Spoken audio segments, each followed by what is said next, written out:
Good morning, everybody, and welcome back to another episode of Adult Child of Dysfunction. Today we have with us Lee Varon. She's a licensed social worker and a writer. She has worked with families and substance use disorder and has had personal experience with members of her own family who have a substance use disorder. She wrote her first children's book, My Brother Is Not a Monster, a story of addiction and recovery, to support, educate, and encourage families dealing with substance use disorder. She followed it up with her second children's book, a kid's book about overdose, as a practical resource in an ongoing opioid epidemic. Welcome, Lee. It's so glad to have you here today. Thank you for having me, Tammy. You are very welcome. So tell the audience a little bit more. I mean, that summed up a lot of what you've gone through and been through, but talk a little bit more about how you got to write your book and get where you are today.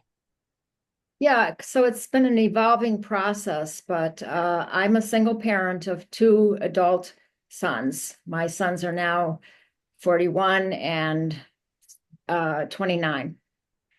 And my older son had a long, I would say about 2 decades journey with active substance use disorder. And it was, as many people I'm sure know, it was very difficult as a mom to be dealing with a son with substance use disorder. But the thing that I guess the reason I wrote the book was that I had a younger son who was going through his own issues, and I was there for him. I got food on the table. I went to his teacher conferences, and I was, but I looking back and talking to him, actually, I know that I was so wrapped up in the drama, the continuing drama of my older son's addiction, that it was hard to be really emotionally present for him in the way I wish I had been. So I wrote the book really, I sometimes joke with my younger son as an amends in a way, you know, uh, to him, because I mean, he has totally forgiven me for the lapses that I had, but you know, I wanted to write the book to sort of say, yes, there may be substance use disorder in your family, but there are also other kids in the family that might be affected. And those kids need your time and attention, and you need your time and attention, because what happens so often is that the person with substance use disorder gets all of the oxygen in the room, all of the attention, all of the, sort of focus. And often that was the case looking back. I was constantly waiting for the call, I was constantly on edge, what's the next crisis going to be?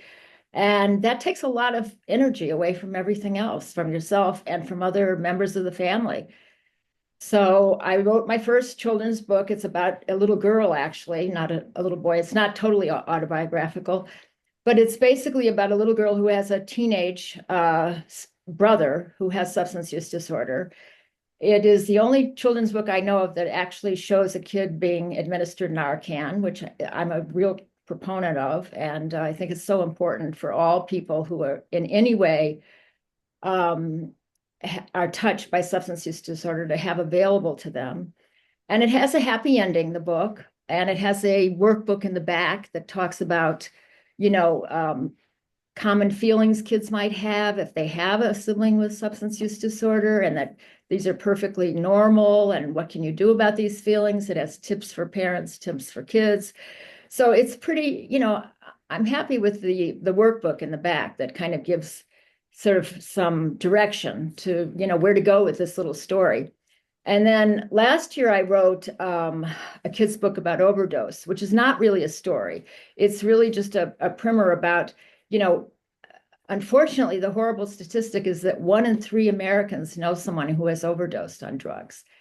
And I read a really startling statistic that I think it was a study put out by UCLA that every single week, 22 young people between the ages of 14 and 18, so that means high school age kids, are dying of substance use disorder. So, I wrote this book to kind of be something that would help parents read to their kids. They're very small kids, Because one of the things I thought about when I read this statistic about the UCLA study was these are high school kids. We need to get to kids earlier than this. We need to let them know what's out there. And one of the things that sadly is out there is that some of these kids that were dying didn't even have a diagnosed substance use disorder. They were just experimenting. They were thinking, oh, I'll get an Adderall and I'll be able to study a little bit better, or I'll get a Xanax and I can kind of chill out.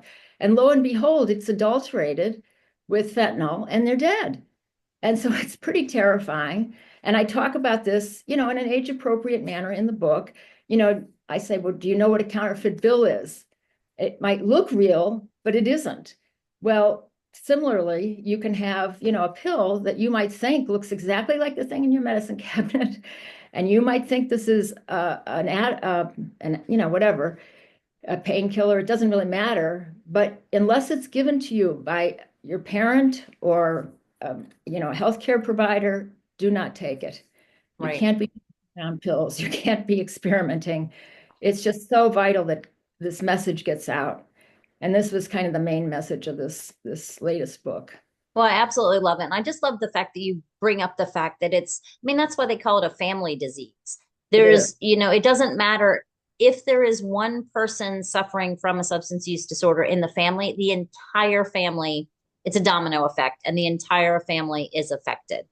Absolutely. And it is nice to know that there are places you can go or things you can read because, yeah, people don't know what to do. Talk about some of the feelings that you talk about because there's a lot of children. Right now, they say right now, 1 in 4 children in school has at least one parent that has a substance use disorder.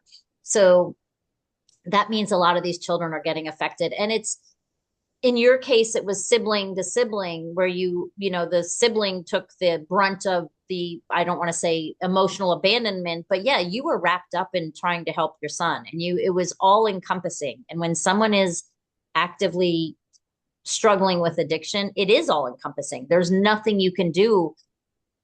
And especially if you're not aware of what's going on around, you're like in this bubble. It's like probably you and your older son, you and your older son. And like you said, you're always waiting for the phone call. You're always waiting for that thing to drop.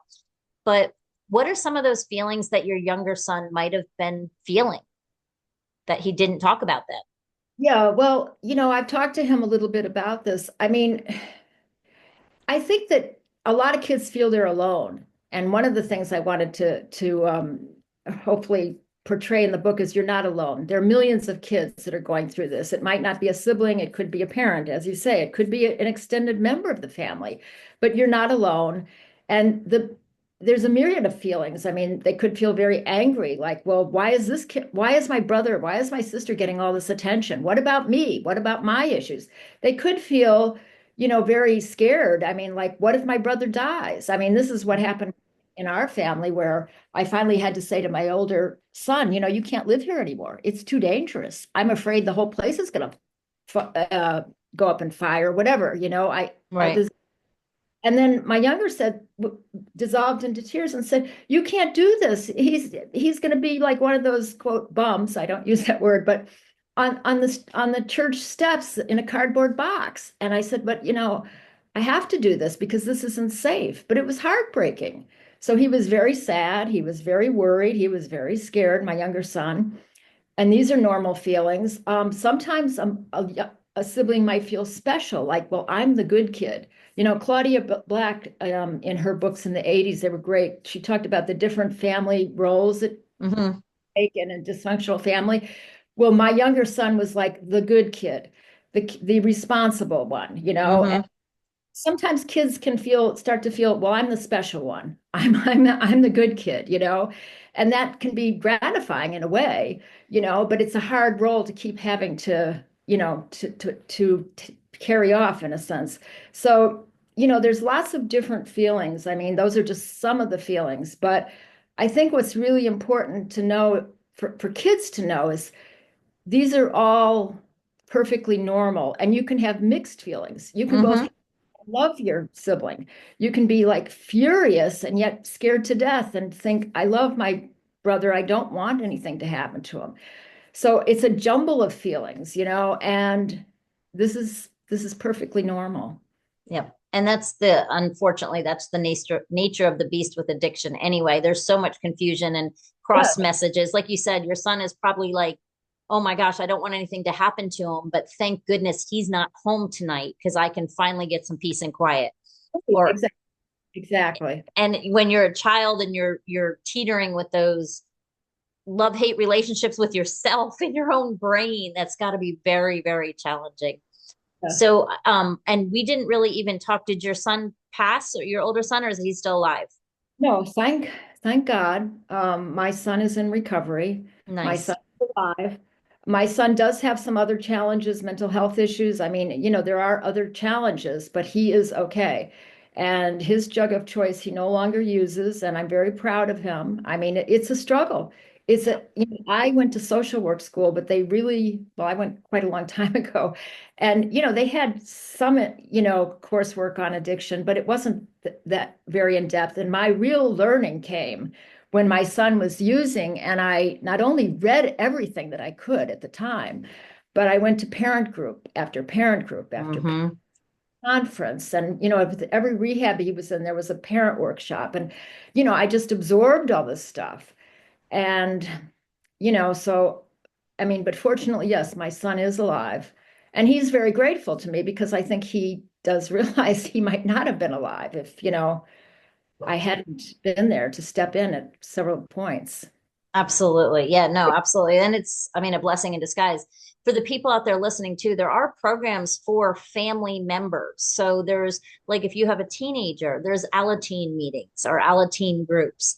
And I know it's a lot of it is based off of alcoholism versus the drugs and everything, but at the end of the day it's the same thing. Addiction is addiction, and it's support. I'm glad you bring that up because actually my younger son did go to an Alateen group for a while. And I'm glad I found that for him. And I'm trying to remember, he was probably 9, 10, around that age.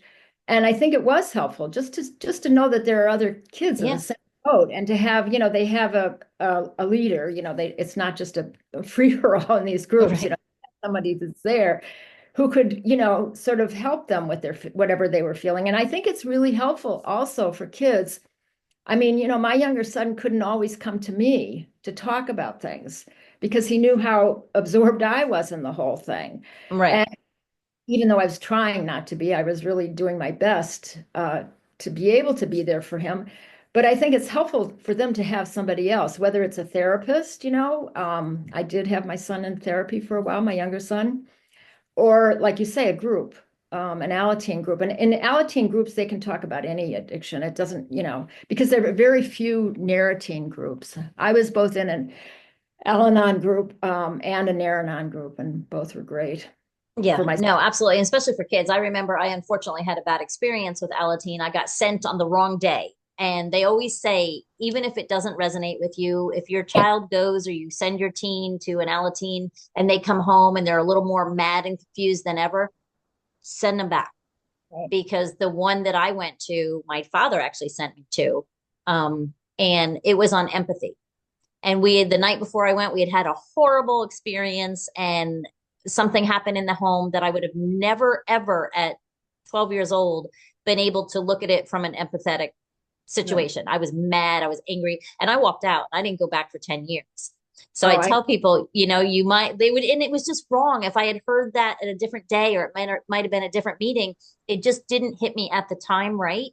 So give it a try if you go, and kind of go with you're not going to love everything you hear. And it's sometimes very hard because there's a lot of self-reflecting when you go through any kind of recovery and healing in groups. You look at your part, and there's a lot of different mixed emotions, but I always tell people, just keep going back and trying. Don't give up one after one try. it's a journey. And it's too bad that when you went to that one meeting, they didn't put empathy in a larger context and be able to say, there might be times when you feel empathy, but it's perfectly okay if you don't feel any empathy right now, because Right. that's the process too. I mean, how can you feel empathetic when your loved one is like crashing down the whole family and the whole house and whatever? It's Right. difficult for a kid to wrap their head around that. So Right. that unfortunate that that wasn't put in a larger context for you at that Well, age. well, and I'll be brutally honest, it may have been. It's just not what my pea brain heard at the time. What it heard was get in your mother's shoes and try to understand from her point of view. And I'm like, I will never. So it just, I shut myself out. It was mostly my fault. Like I think had I even gone back to the next week, it would have been better. But I didn't. But that's Yeah. neither here nor there. Um, so it's at least good that your son came out and talked to you, because that is one of the biggest things. Like you said, they need to have somebody else, because he also doesn't want to be a burden. That's another thing Yeah, that, right. He was like the responsible, almost a parentified child. Oh, it'll be okay, mom. Don't worry, mhm, mom. And, of course I was worried and it wasn't always okay, but he was trying to sort of bolster me up when I was about to fall apart with some of what was going on, which is looking back, that's very sad to me. I mean, it's interesting. There was one book that we read. We did read this book over and over. It was, I think, written during the crack epidemic. It's a really good book. It's a kid's book. It's illustrated, called My Sister Takes Drugs. mm, And I thought, why weren't there more things like that written? I mean, that's part of why I wrote this, My Brother Is Not a Monster, because there aren't many kids' books, but that book we did keep reading because it really talks, and it had a happy ending. The little girl got into some sort of treatment, but she was totally out of control. And the little boy, the brother, felt very confused and upset and worried. And it's Judith Vigna, I think, is Vigna was the author. So okay. that was the one book that I remember that we used to Yeah, read. I don't remember ever. And now looking back, I mean, I don't remember even going out and seeking them, but you would think now like they would have things like that readily available and accessible to kids. And I know, I mean, that's one of parts of my mission, is just to end this whole stigma of it being a shameful thing. But teachers know when a kid is being traumatized. They know deep in their heart. And, for them to hand someone a book or something, it's just like that taboo of, oh gosh, we don't want to touch that topic or that subject. And, if teachers could even, I always say, if they could just, open up the understanding or the acceptance that one in every four kids is struggling with someone at home, whether it's a parent, a sibling, or whatever it is, and make it common, make it normalize the conversation instead of shunning from it. Oh, I wish so much, Tammy, that were the case. Mhm. Because kids, above all, they absorb that shame. And if their parent is feeling that, they're going to internalize that, and they're going to say, well, I better not talk. We don't talk about that in the family. And then they'll internalize that. Well, I'm not going to say anything. I'm not going to let anyone know. I'm not going to share my feelings about it. And that's really such a shame, because it's bottled up, and we know what happens when it's bottled up. It might come out, whether it's physical or behavioral or whatever, in other ways. Yep. And And it's going to come out. And like you said, it's that being enveloped in shame. And that's going to follow you right into adulthood. And then they need coaches like me who are out there going, okay, let's fix these adult children, because, it is. It's a vicious cycle. It really is. But I actually did a summit in December. It was called Shattering the Stigma. And it was just about normalizing the whole conversation between all of this. I mean, it's a part of life. So we might as well just normalize it and help the people. And people steer away from what they don't understand because they're afraid, because they don't yeah, understand. They don't want to say the wrong thing. But if it was yeah. a normal part of conversation, we would learn what to say. We would learn how to act. But and your son, and I want to point out too, though, for the listeners, because there's a lot of people out there going, "Oh gosh, I know my husband was an alcoholic, and I did this and I did that," and you got to cut yourself some slack too. Oh, absolutely. I mean, I do cut myself slack, and so does my son, because, I was doing the best I could at the time. I know that. And it wasn't that I didn't love both my sons, obviously, but it was extreme stress, and I didn't have always the support I needed. And it was, I did the best I could at the time.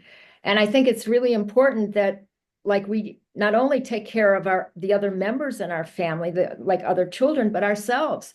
We have to take care of ourselves, because if we're not, then aren't able to help anyone, really. Right. And it's no different, if you came home with a son or a daughter that had, Down syndrome or was autistic, you would spend by default, that's going to need more of your time. It's just is. It's more, it's but so you have to reach this balance. You have to find, private time with your younger son, whatever the balance is that you have to, you said you were a single mom too. I was mainly raising them alone. And one of the things actually my younger son did say, and I wish we had done more of this, is that, I wish there had been more time when we just did something fun together, just the two of us. Because, we did do that occasionally. I kind of knew in the back of my mind, this is important, you know, but I think we could have done more of that. Just even if it's taking a walk, even if it's just going out to get hot chocolate or whatever it is, just to make those special times with your other children and that aren't focused, where you don't talk about drugs, where you don't even Right. bring it up, where it's kind of like, okay, this is our time away from that issue.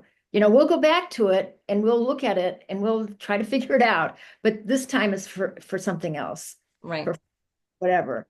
So And I think, honestly, that's great advice, even if you aren't dealing with some kind of mental disorder or social substance use disorder. I know when I got divorced, I was by myself and I had a girl and a boy. And so once every other week, I'd be like, okay, it's your week, Jesse. I'm going to take you and we're going to go do something. And then Dakota, I'm going to take you right, because the dynamics of a family when they're all together is just so different than one-on-one in general. right. And if you have one child that has substance use disorder, I mean, then the dynamics are always going to be different. So it's important Absolutely. to be able to step out of that. And one of the things I always say to younger children, I mean, you can have a healthy, happy, productive, and joyful life, whether your loved one is using or not. I mean, it's so important because, a lot of times there's like, well, he'll get better, he'll get well, things will be different, but they might not. This person might not get better. They might not get well. But that doesn't mean you can't have a totally happy, fulfilled, joy-filled life. And I think that's so important to impart Oh, kids. absolutely. And that's the thing that nobody talks about. That's the thing that needs to be like, I get so frustrated. It's like, that does not have to define who you are. I'm sure there was times that your son looked at himself as just, oh, I'm the brother of, Right. I mean, literally because that's the main figure in the family. That's the one taking up the most energy, the most attention, the most everything, and everything revolves around that. But yes, it's so vitally important that you work on yourself. And that's why I love these groups. I love that they have them. And I love that they have them for teens, especially. Well, and I certainly love that they had them for adults because I mean, my journey really was through Al-Anon and then Nar-Anon, some of my closest friends. I mean, there were immensely sad things that happened. We lost many young people, Hmm. but we stayed together as a group and could support each other through it. And that was a great blessing. Plus, I learned so much about, like I said, that I hadn't learned in social work school about addiction, about the active addiction, about how hard it is living with the active Right, addiction. right. So, what are some pieces of advice you can give for people that have let's take a primary scenario of your exact situation. You have two children, one that is actively in addiction and one that is not. What are some tips you can give to those parents? I think it's just reiterating probably what I've already done. I mean, there are going to be times that are going to be very stressful when you have to be on the phone saying which is the best rehab, which is the best detox, where should I go? I mean, there are going to be those times. And I do think it's important that we don't totally shield our other children or younger children from this, that we admit, yes, this is very difficult. This is a problem. Hmm. Um, your brother, your sister, whatever, has a disease. I do ascribe to the disease model. Not everyone does. You can say my brother or sister has a problem and I'm working on it. I'm trying to get him or her the best help I can. And we're hopeful that we're going to find a program that's good for him or her.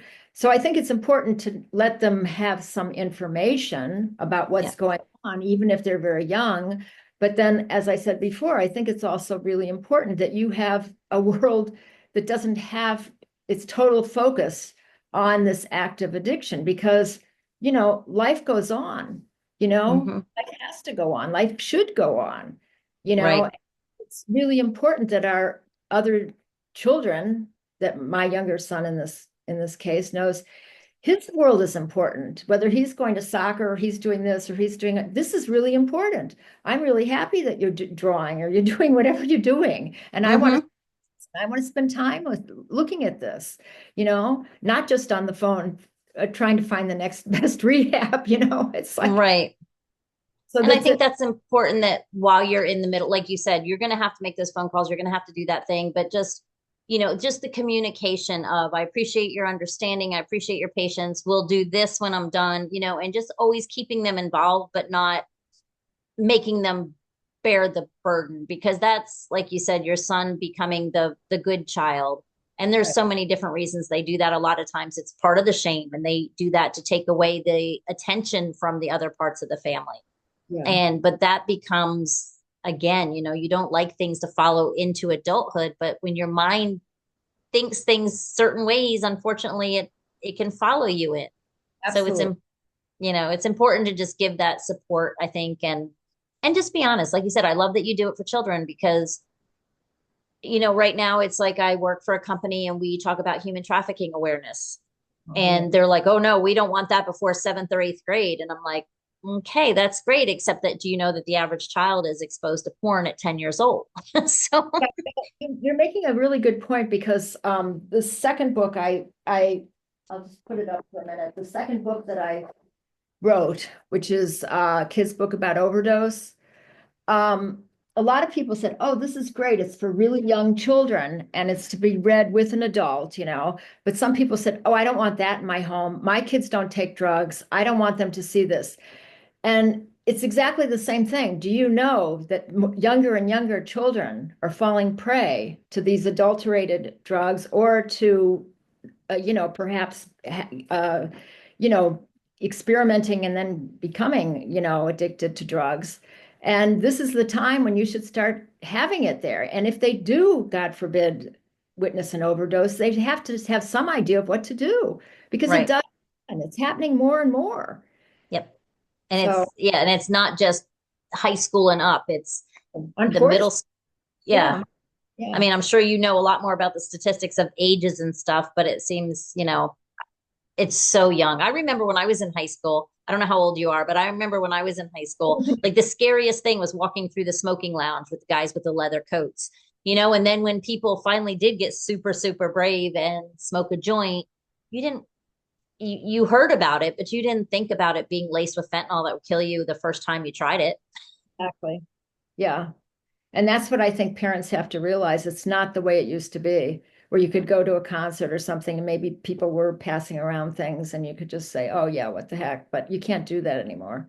And kids No. have to be given that information in an age appropriate way. I mean, Yep. I talk about what an overdose looks like, what you should do if you witness an overdose, and, I don't go into absolute detail about what to do, but I do say if you have trained and know how to use Narcan nasal spray, you should use it now because it saves lives. And, as you probably know, Tammy, the overdose rate has gone down slightly. I mean, not dramatically. And part of the reason they think it has is because of the availability of naloxone, brand name Narcan, and education, getting the word out there. This can save lives.